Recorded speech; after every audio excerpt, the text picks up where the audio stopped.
I'm getting ready to pick most of these ripe peppers off this tree because I do want to cut it back. It's August and I keep it inside and I generally cut it down a little bit before, the fall. So it's not a big thing inside the house. So anyway, I've had this for like 4 years now, or 3.5 years. And this is a chocolate Scotch bonnet pepper, but it's laden with peppers.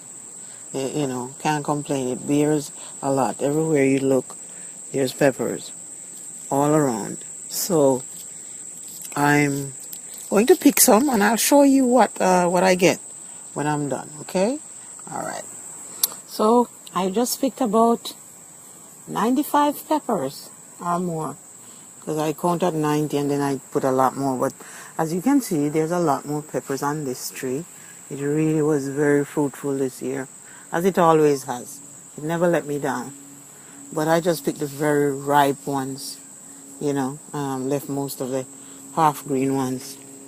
And here they are. There you go. Peppers. I'm going to make some pickle. I'll update you on other, when I've picked more or whatever recipe I'm going to make with peppers this year. Thanks a lot for watching. Bye.